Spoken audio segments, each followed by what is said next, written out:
Good morning. I'm super excited you're here. If you're tuning in live, if you're watching the replay, we missed you, but I'm glad you're watching. I'm so excited about this training today because out of all the things that I love sharing with you in this group, tips, tactics, strategies to help you attract more clients, grow your business, sales is probably one of my favorite things to talk about. There's such a beautiful art and science to running discovery calls, to doing these calls well, and more importantly, to increasing the chances that if you get on the phone with someone actually signs up to want to work with you. Of course, if it's aligned, if it feels like a good fit for both of you. And what we're going to talk about today are some of the biggest mistakes that I see coaches making on discovery calls that are actually, in many cases, turning clients away. Now, the good news about this stuff is that it's super easy to fix. So once you know what these mistakes are, you'll probably be able to say, okay, as I'm watching through this training, I can see I'm doing that thing and that thing and that thing. And you can just start changing it right away.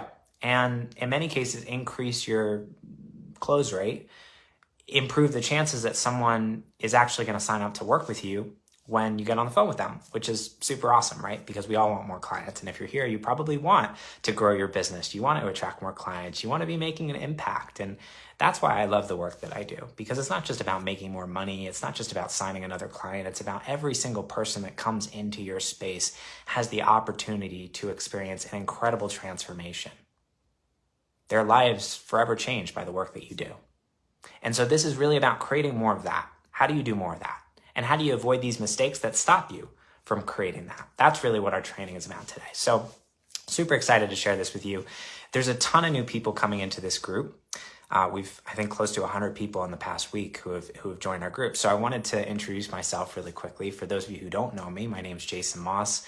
I'm a business coach and I work with ambitious, heart-centered coaches who want to attract more clients, grow their business, make a bigger impact in the world.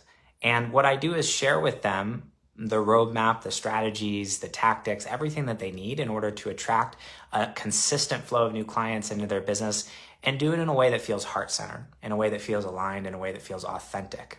Because there's lots of marketing advice out there, and maybe you've gone through other programs or you've maybe seen other stuff out there, and some of it, particularly for people who are more heart-centered, doesn't feel very good. And so my mission here is to teach people not just how to grow their businesses, but how to do it in a way that feels aligned. So that when you show up in your business, you're feeling good. You don't feel like you're marketing in a way that feels sleazy or inauthentic. You can show up as yourself and get paid to do what you love. That's my mission here in this group today, in this training today. So super excited to share this all with you. So let's dive in. 8 discovery call mistakes most coaches make. Number 1. Being their friend instead of the leader.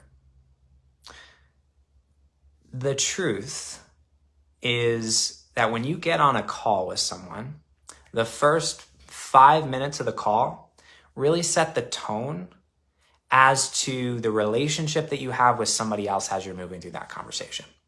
And what a lot of people think, what a lot of coaches think is that the job of sales and the job of a sales call is to build a bunch of rapport. It's like, we're going to become friends and we're going to be all buddy-buddy and, we're going to spend 20 minutes talking about their kids and I really want them to like me. The issue with that is that if you get on a sales call with someone and you spend a lot of time kind of showing up more in the friend zone, you actually lose the opportunity to really step into leadership. And once somebody sees you as a friend, if you've established that relationship where you're kind of just buddy-buddy, it's very hard to lead a sales conversation. It's very hard to start to challenge limiting beliefs that might be keeping them stuck. It's very hard to call them to their highest on a sales call, all things that we want to be doing as we move through a conversation. And so what happens, because we lose the ability to lead, is that oftentimes we lose the ability to really make an impact on other people, to call them to action, to be able to move them through a conversation in a way that's actually going to inspire them, if they're a good fit, to say yes. So your job on a sales call, on a discovery call, is not to be someone's friend. It's not to spend a bunch of time talking about, their family. And I'm not saying you don't want to be warm and friendly and build some kind of a relationship there. But ultimately, the energy is more of kind of this like doctor vibe, where you, look, if I'm on a discovery call with you, I'm there because I have a problem. I'm there because I have a challenge, something that I want in my life. And so it's of service to me rather than spending a bunch of time talking about my family. I don't want to talk about my family. I want to get relief. I want to get to where I want to be. I want to solve this problem. I want you to help me get there, right? So rather than spending a bunch of time building rapport, the best thing to do is, spend a minute or two just kind of connecting and then really take action and step into that leadership. And it's like, cool. So my goal on this call is we're going to do this, this, and this. And if I feel like it's a good fit, we can, talk about this. And I'd like to ask you some questions to figure that out. And either way, you'll walk away with clarity on your next steps. Does that sound like a good plan? Cool. Let's dive in. So you're really taking leadership in a conversation. That is the energy that ultimately is going to put you in a position to be able to maximize the chance that someone actually ends up working with you. Because if I'm on the other end of that conversation, what I want to feel is that I'm in the hands of a professional. I'm in the hands of a leader, an expert, someone who's done this before, not someone who's just hanging out with me and being my friend, but someone who can actually take me from where I am today to where I want to be. And that expertise, that kind of energy of the authority or the expert is ultimately what you're going to need in order to navigate the discovery call like a pro. So that's number one. Be careful of friend zoning yourself. That energy of I'm the friend, step into the energy of I'm a leader instead. By the way, if you're here live, go ahead and introduce yourself down below. I'd love to hear from you. And any questions that you have that come up throughout this training, either if you're here live or watching the replay, feel free to pop them down below. I'm very active in this group, so I'm happy to hop in and answer those. And hopefully we can answer some live on our call today as well. So that's number one, being their friend instead of the leader. Number two, impressing instead of assessing. Sometimes we come into discovery calls with this energy or this underlying belief of my job is to convince someone else that I'm the real deal or I'm capable of creating a certain transformation or I need to somehow sell them on me. And so the energy on the call is more, it's like we're trying to sell, we're trying to convince, we're trying to persuade someone that we're great. Usually this comes from a deeper rooted belief of sometimes imposter syndrome, sometimes like I'm not enough. So underlying, a lot of this stuff are these deeper beliefs, which is one of the big reasons why, when it comes to sales, a lot of this kind of inner healing work, and especially around our relationship with our own self-worth, and a lot of that stuff gets mirrored on sales calls, right? But ultimately, your job is not to convince somebody that you're great. Because if you're showing up in that energy, essentially what you're telling them subconsciously is, I'm not great. So I need to tell you how great I am so that you feel that way. Versus the energy of like a professional coach, when they show up on a call, it's like, I'm not here to tell you that I'm the real deal. If we're on this phone, you already believe that I'm the real deal. I'm not here to sell you or convince you. If you don't want to work with me, that's totally fine too.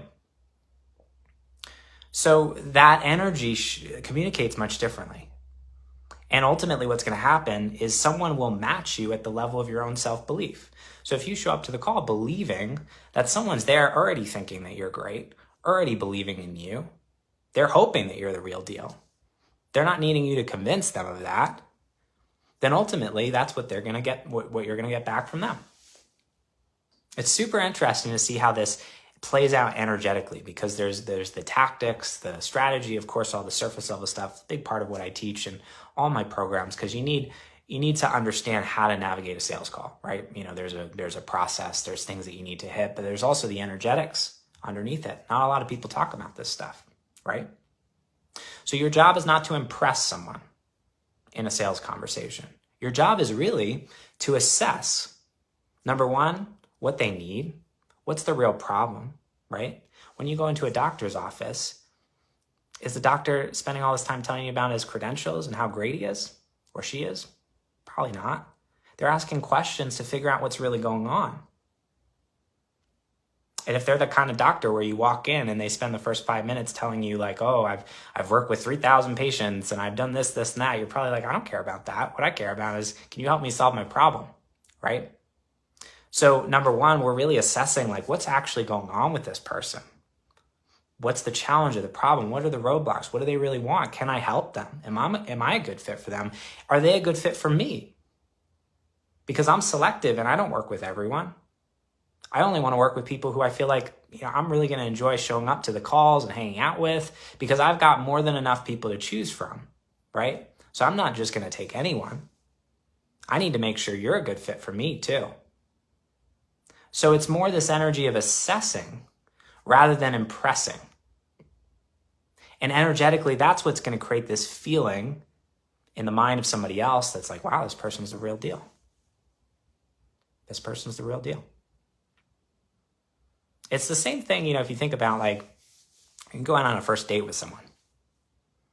If they're the kind of person who's like really trying to make you feel like they're a high caliber person, like they're really trying to show off, usually that kind of pushes you the other way, right? Because actually what's underneath that is a feeling of I'm not enough. Now, by the way, if you've noticed, if as you're listening to this, you're like, oh yeah, I feel like I need some work on that. You're not alone, and it's okay. This is stuff, the beautiful thing about sales, business, and what I believe about, the business journey as a whole is it's really a journey of personal growth and self-development, and really at the deepest level, a spiritual journey. It's coming to see these layers of ourselves more clearly in the way they get reflected back to us in the business on calls. It's like, oh wow, I see what I'm doing here, and I see how there's a piece within me that kind of needs some healing, and that's okay. It's part of the process. So this is not something to like beat yourself up over. It's just a great way to become aware of, oh wow, like I see how I'm showing up in this energy of wanting to impress somebody else. And I see that really what's underneath that is maybe I'm feeling some imposter syndrome.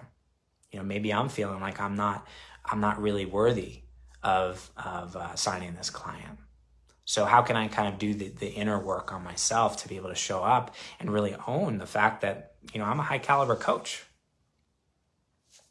So over time in doing this work, and this is a lot of what I do with my clients, especially one-to-one, because oftentimes there's deeper beliefs, healing work that needs to happen here. What happens is we shift from this energy of I need to impress you, or I feel like I'm trying to impress you on a discovery call, to I'm really assessing whether or not you're a good fit and what you need, and whether or not I'm going to enjoy working with you, and whether or not I feel like you've got the right qualities and characteristics that are necessary to be able to create the success that you say you want. Very different energy. It's kind of more like and I got this from this business coach, Taki Moore, so credit to him.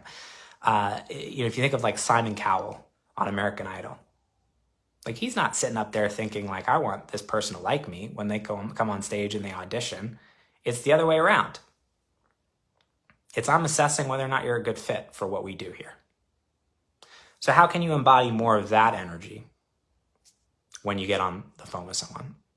Hey, Carlin, great to see you. Carlin's a Zero to Booked student of mine. We've been taking her and a small group of coaches through our 8-week accelerator program, basically walking through the entire step-by-step process of growing a business, attracting new clients, scaling a coaching business up to 6 figures, really everything you need in order to get there. It's been an amazing experience, and just super, super blessed and grateful to have so many amazing coaches who have said yes and stepped into that experience, and Carlin's one of them.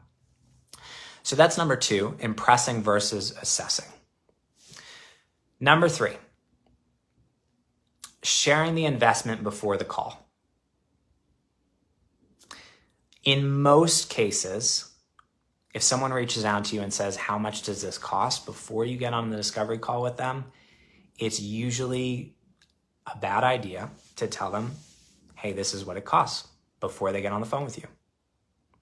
Now, I'm a big believer in transparency, and I want to run my business in a way that, is upfront, that's not withholding anything from anybody. But here's what I've learned, and this comes not just from my own personal experience as a business coach, but also, before I started business coaching, I was director of sales, and helped scale a coaching business past multiple 7 figures. And we were running Facebook ads and doing all sorts of things. And what we found was we had a process where people would submit an application to work with us, and they'd fill out a bunch of questions before they got on a discovery call. And one of the questions was, how much are you willing to invest, basically? And 80% of the people who filled out that application said they had like, I think it was less than $200. Maybe it was less than like $500. 80% of the people were like, I have $500 or less to work with you before they got on the call. Now, we were selling a $4,800 coaching program. And what we found was before someone's had the opportunity to speak with you, they might be seeing their problem or challenge like this in a very narrow way. If you can imagine, like this is a pie and there's like a little slice of the pie here. They might only be seeing like a little sliver of what's really going on. And they're maybe not feeling fully connected to the impact of what that problem is having on their life and the vision that's on the other side of that problem. Like, what, okay, if I can solve this problem, what is this going to do for me? And how is my life going to change? And because they're only seeing a little sliver in that moment, their relationship to how much they're willing to spend in order to solve that problem is a function of that. Because if I think this is a little itty bitty problem, then maybe it's a $500 problem, when in reality it might be like a $5,000 problem. But I don't see it that way in that moment. So one of the things that you do on a discovery call is you help someone see their challenges, the vision in a much larger context. You help someone, give them a larger view of what's actually going on. And if you do that well on a discovery call, their relationship to how much they're willing to spend to solve that problem will change. And it's like, wow, I see this in a much more expansive way. And I see how it would be, this $4,800 program is like a drop in the bucket because I'm seeing things differently now. That happens through a discovery call. And so if we basically just say like, hey, is $4,800 up front before someone's had the opportunity to go through that realization, they're going to be like, oh, this doesn't make sense to me. Because I only see this as a $500 problem. And that's what happens a lot of the time when we share the investment up front. We actually rob someone else of the ability to go through a process where they start to really come to see their situation more clearly. And as a result, can make an informed decision about, okay, what am I willing to invest in order to solve this problem? So I think it's of service to say, hey, honestly, at this point, I'm not even sure we have what you need. Why don't we hop on a call and just kind of figure out together what the real roadblocks are? And if I think I can help you, we can talk all about the investment and all the details. I think that's of higher service to somebody, because at the end of the day, the people that work with me, like after investing with me, most of the time they feel like, oh my God, like I got so much more out of that than I put in. But they maybe weren't feeling that like that before the discovery call.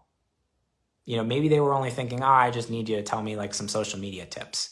But then we got on the phone and it was like, oh, wow, I see like I need help with this. And I need help with that. And I need help with that. And actually like I really need some help here. And I need a much more expansive thing than I thought I did. And so I'm willing to invest a lot more in order to get there. So in most cases, sharing the investment before the discovery call is going to do you a disservice and do your ideal client, your potential client, a disservice as well.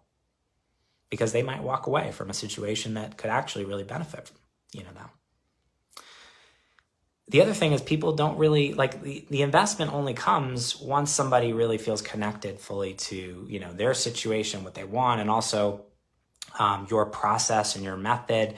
All of that stuff helps contextualize the investment. If you just say, here it's $4,800 or whatever it is in like a vacuum, it gives someone no like understanding of what they're actually getting for that, right? So again, we're putting the cart before the horse, really, in my opinion. Now, when does it make sense to do this? When does it make sense to do this? If someone's been following you for a while, they're already really bought in to what you do, and they're someone who's like, I've already made the decision that I want to work with you. Just tell me how much it costs and I'm in. That's the kind of person where it's like, okay, maybe we can just kind of cut to the chase. But if they're before that, which are most of the people you're going to be talking to are probably not there yet, then a better path forward would be to say something like, cool, so honestly, at this point, I'm not even sure I can help you. And I don't even really know what you need in order to get to where you want to be or what the real problem is. So why don't we hop on a call? We can explore that together, lay out a roadmap and figure out, okay, what you actually need in order to get to where you want to be. And if I think I can help you, I'm happy to share with you the details about that, including the investment and all that. Just something like that. Very simple. So that's number 3, sharing the investment before the call. In most cases, is a mistake. Number 4, over-validating. So I had a client that I worked with a while back. Her name was Casey, and she was a sex and relationships coach. Super awesome work she was doing. And she came to me because she was having trouble with sales and feeling like, okay, I just feel like things aren't really clicking on my discovery calls. Like I know I'm an amazing coach, but I'm just having trouble like really kind of moving through this process. I need help. I need someone who can teach me how to do this. And so we ended up working together. And one of the things that we did is part of, and I do this a lot with my one-to-one clients, is we actually listen to their sales calls. So they'll bring like a recording of a call, and we'll hop on Zoom and we'll actually listen to it together, and I'll give them very direct feedback on what to change and what to improve. And so, we did this with Casey. And one of the things that I noticed on her calls, because she was a super empathetic, very heart-centered person, and most of the people I work with are, because that's who I am too, is, she was doing a lot of validating on the sales call. So what would happen was someone would basically say, here's my pain, or here's the thing that I'm struggling with. And then she'd hop in right away and she'd say, oh, well, it's actually, there's so many other people out there that are experiencing that too, and you're not alone with that. And it's actually not as bad as you think it is because of this reason. And you're doing such a good job in this area and that area. So, and so this would happen again and again and again on the call. Is like the person would share a challenge or a problem and kind of start to step into that place where they were starting to feel the emotion around the problem or the challenge, like this is kind of painful for me. And then Casey would, hop in and basically save them from that through validation. Now, this comes from a really good place, right? Because as people who are heart-centered, we really care about others. If you're a coach, chances are you want to make people feel good, right? You don't want to make people feel bad. You don't want people to experience pain. And so most of us, as human beings who are connected to our hearts, the way this shows up on calls is like, we don't want people to feel bad. So when people start talking about the pain of their challenges, we hop in and we want to validate them because that makes them feel better. In reality, here's the interesting thing. Doing that actually does a massive disservice to the person on the phone. Because in order for somebody to go through a process where they fully connect to what they need to connect to in order to be open and receptive to moving forward and seeking a solution, they need to feel the pain of the discomfort of having the problem without you coming in and saving them. You need to let them feel that. The analogy I'll often use on my training calls is, if you've ever seen the show Intervention, there's a show on A&E called Intervention, and it's basically it's a beautiful show, and it profiles people who have substance abuse problems, challenges with drugs or alcohol, and challenges are really making a big impact on their life and their friends and family around them. And so basically the show talks about how they bring people in and they'll have these interventions where their family and friends will sit down and share with them, here are all the ways in which your drug problem is impacting my life. Here's how I felt like you haven't been there for me. Here's what's going to happen if things don't change. I'm not going to be around anymore. I'm going to cut you out of my life. If you don't actually seek help and turn this around, I've hit, the last straw here.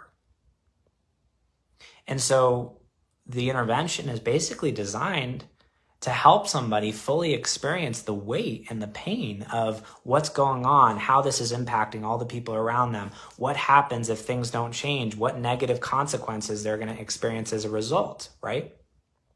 Without coming in and saying, oh, it's not that bad, and don't worry, you can feel better, and maybe it'll get better. We want that person to feel all that, because at the end of the day, that's what's going to motivate them to want to make a change. One of the things. So just like an intervention, it's an extreme example, you wouldn't soften that experience through an intervention because you'd be shooting the person in the foot. Because if they don't feel the full weight of that, they're probably going to be a lot less likely to want to make a change, right?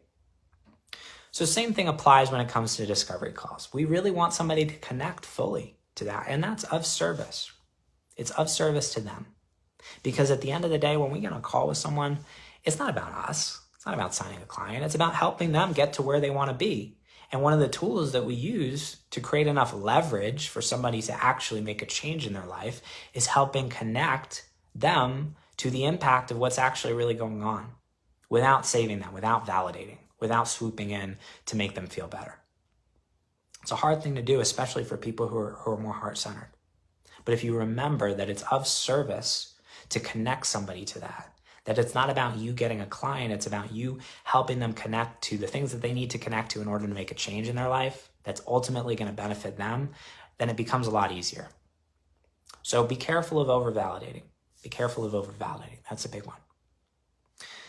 So that's number 4. Number 5 is using tactics that were designed for a different level of consciousness than the person that you're talking to. So credits to one of my business coaches, Scott Oldford, who taught me a lot about this. It really helped me understand things a lot more clearly in this area. He has a framework basically that breaks down the fact that there are 3 levels of consciousness that we operate on as human beings. And most of us have one level of consciousness that we exist in primarily, most of the time. So at the lowest level, there's reactive consciousness. This is the, like I'm scrolling on Facebook, just kind of like zoned down, just kind of like not mindful, not present, just like running around doing, a million different things. I'm, kind of exist in this more reactive place where I'm more reacting to circumstances and life events and don't really have any agency or, a sense of control over my life. That's the first level of consciousness. Second level of consciousness is intellectual consciousness. This is more of the analytical mind, where it's like I'm thinking through challenges or problems and I kind of am thinking about systems and how to approach this. And I'm more kind of, I'm thinking intellectually about things. And then the third level of consciousness is intuitive consciousness. This is more of that realm of spirituality, a feeling of, it's more of the feminine energy where it's more about, okay, does this feel right? Does this feel aligned for me? I'm using my intuition as a guide. I'm kind of feeling out the next move without using my rational mind, which is intellectual consciousness. The intuitive consciousness is really more driven from that place of feeling, from that place of like my higher self or my deepest truth. So we have these 3 levels of consciousness at which, we operate. And, if you're here, chances are you're probably between the second and third level primarily, because most of the people that I work with are a balance between that intellectual consciousness and intuitive consciousness. The issue with the way that most people teach sales is primarily it's about pulling somebody down into a lower level of consciousness in order to basically fire up their reactive consciousness and get them to take action. This is how most people operate, when it comes to sales. It's like you get on the phone and it's like, well, we've got this time-limited fast action bonus discount. If you don't sign up today, it's going to go away. And like their marketing, it feels very aggressive and sleazy. And it's all about pulling you into that lower level of consciousness and firing up that lower level of consciousness. Now, if your ideal clients are primarily in that lower level of consciousness, reactive consciousness, then that makes sense. That probably makes sense as a way to sell. But if they're further up, if you're, and I know a lot of you here, spiritual coaches, people who are speaking to people at a higher level of consciousness, and then you get on the phone with them and suddenly it's like you got all this like fast action bonus discount stuff to try to like twist their arm to get them to say yes, it's just going to push them away. And I've seen this happen a lot. Both with me, like when I see, because I, in my own journey through spirituality and through, consciousness, I've gotten to a certain point where when I'm scrolling through Facebook and I see an ad that like feels like it's more like reactive consciousness, I just scroll past it. And chances are you probably do too, right? So part of this is about understanding where are your people at? And what do you need to include in your sales process in order to inspire them to take action and to not turn them away, not turn them off? So if you're speaking to people who are at a higher level of consciousness, are you marketing and selling in a way that is integrating a lot of those kind of more reactive consciousness pieces that are actually going to push them away? Or are you speaking to them in a way that ultimately meets them where they're at? Calling them to that higher level of consciousness versus pushing them down lower in a lower level of consciousness. I think as we wake up more and more, as our world continues to level up, in consciousness, and we continue to awaken, this stuff is going to become more and more important. And the tactics and the strategies that are more rooted in that kind of reactive consciousness place, it's like, how do I fire up someone's like amygdala animal brain to get them to feel like fear of missing out so they immediately take action right away? That stuff's just not going to work as, people rise. So having some awareness around that, and where in your marketing might you be, or sales process might you be integrating some of those pieces that may or may not be aligned to the level of consciousness of the niche that you're speaking to. Super, super important.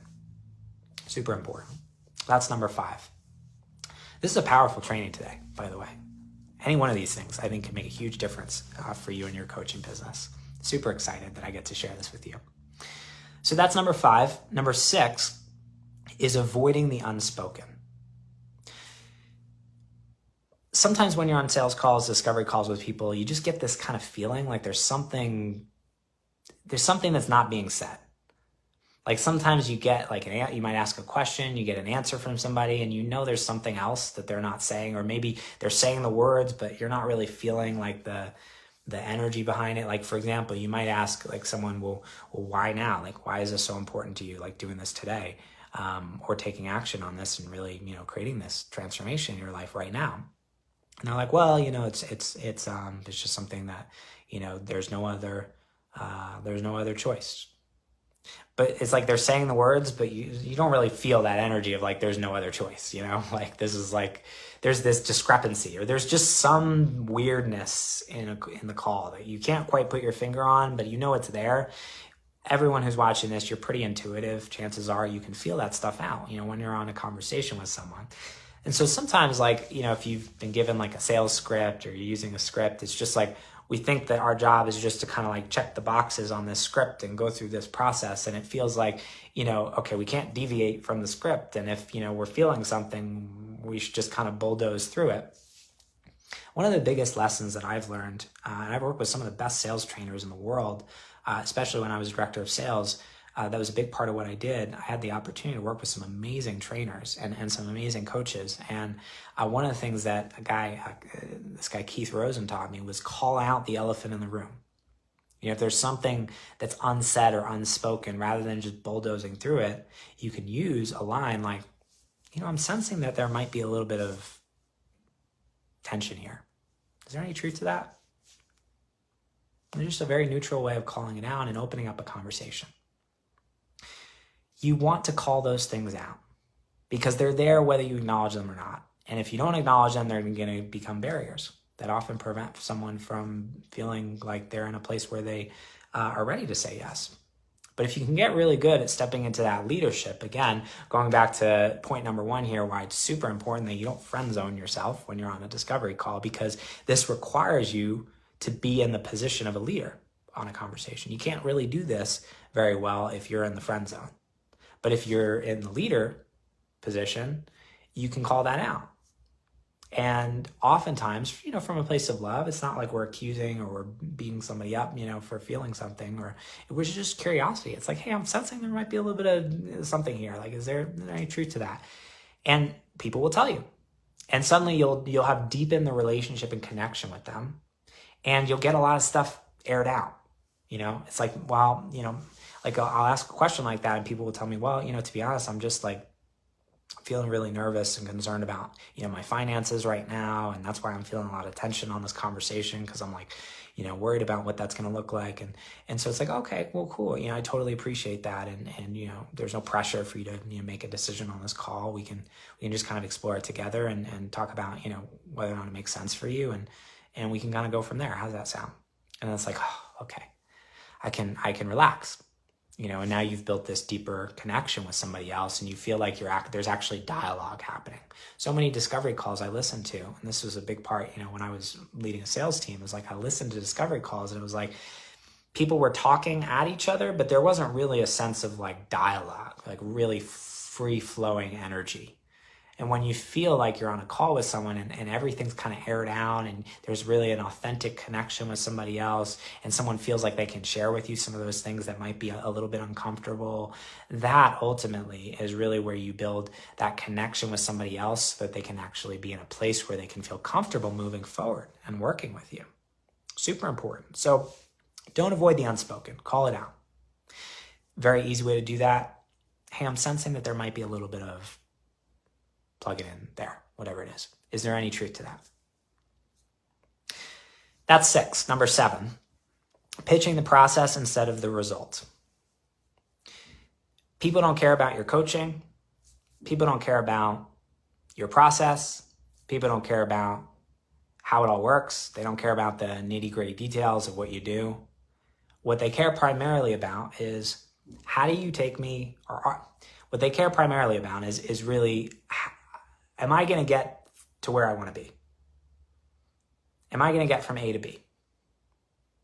That's why anyone makes an investment decision to work with you, to hire you as a coach. It's because they're at point A, there's a challenge, problem, something they're experiencing in their life, usually that they don't want, and they want to be at point B, a different result, a different future, a different reality. And so your coaching is designed to take them from A to B, to bridge the gap. Most people don't really care that much about what's in the middle. All they want to understand is, does it make sense to me logically? Do I understand logically how I'm going to get from A to B so I can satisfy that part of my rational mind, my intellectual mind that's kind of asking like, oh, is this guy for real? Or is this person for real? Is this going to work? They need enough there to be able to kind of understand it intellectually. And also probably to understand why it's maybe different from some of the other things that they've tried in the past. So they can go, okay, and this makes sense to me. I can see how this is going to work for me. But other than that, what's actually going to get somebody really excited about saying yes is connecting to what's on the other side. What's the result or the outcome? How is life going to be different after going through this journey with you? What am I going to feel? What am I going to experience? Who am I going to be at the end of this whole thing? That is what we want our pitch to be focused on, is that result or that outcome, that better life, that better self, that better future. So a lot of coaches make the mistake when they're on discovery calls of focusing way too much on the weeds of what they do. It's like, well, first, we're going to do this, and I'm going to give you these 3 worksheets, and I'm going to teach you this breath work technique that's so amazing. And people are like, I don't really care about this. Like, how is this going to help me get to there? And what's actually there? Like, I don't even know. And so what happens when we get too focused on the weeds when we pitch is we drag someone out of that place where they're seeing this as a bridge to a certain destination, and they start seeing it more as like, oh, this just sounds like a lot of work. It sounds like it's going to be really complicated. It sounds like it's going to be a lot of time. And so you'll start getting questions like, well, how long is this going to take? And are we meeting once a week or twice a week? And those kind of questions are very good indications that you've dragged someone way too much into the weeds on a call. So super important when we pitch, keep it super high level, focus most of the pitch on the transformation. In other words, here's where you are today, here's where you're going to be after. One of the biggest shifts that you can make to the way that you pitch what you do to get better results. This is a big part of what we focus on too in our training programs. And I give people a lot of feedback on how to pitch and listen to their calls, because a lot of coaches, the issue is like, we're really excited about what we do. Like because I love marketing and sales and all this stuff. You're probably like, I don't even care about this stuff. Just tell me how to sign more clients, right? I don't want to learn how to be like a sales professional. It's not what matters to me. What matters is, how do I get somebody on the phone and sign them up? That's probably what you care about. Same thing for your clients, right? If you're teaching people how to, integrate NLP techniques, it's like, do they want to be NLP masters? Probably not. They're like, I don't really even care about NLP. What I want is, this going to help me reduce my anxiety and get out of my head and start to experience more success in, my career. And those are the things that people want. They want like what's in it for them, not like the intricacies of what you do in your process and method and all that. So focus on what's in it for them. Focus on the transformation, that A to B. What's the result, the outcome? What are they going to be experiencing as a result of going through working with you, instead of the weeds of the process. Super important. And the last thing on this list, number 8, trying to overcome objections instead of prevent them. A lot of coaches want to know, like, okay, if I get to the end of a discovery call and someone says I need to think about it, or someone says, I need, whatever the objection is, I don't have enough money, I need to think about it, I need more time. What do I say as a result? Like, what's the rebuttal? What's the language that I can use to overcome that objection? That's kind of how typically people are taught how to sell. It's like you need to overcome objections, which I hate, by the way, because it puts you in an adversarial relationship between, the whole idea of overcoming somebody else's objection. It's like they're over there and I'm over here and I need to overcome, versus you're both on the same team. You're both working towards getting them what they really want. This is, you're not across the table from them. You're on the same side of them. That's another issue. But setting aside that, the problem with this whole idea of overcoming objections is because it usually doesn't work. If someone has an objection, 9 times out of 10, it's because you missed something earlier on in the call. And so trying to fix the objection by overcoming it with some fancy thing that you say at the end of a conversation is actually like putting a Band-Aid on what's actually really going on instead of solving the problem at the root. The truth is that when you learn the right questions to ask and how to navigate the first 25 minutes of a discovery call really well, it's a big part of what I teach people how to do in my coaching programs, you don't get very many objections at the end of a conversation. You get to the end of a call and people are like, cool, like, how do I pay you? Like, maybe you'll get questions about like payment plans and stuff like that. Most of the objections that you're going to face on a discovery call are because something went wrong. You missed something in the first 25 minutes. There was a question you didn't ask. There was one of the core 4 beliefs that we talk about when I teach sales that you missed.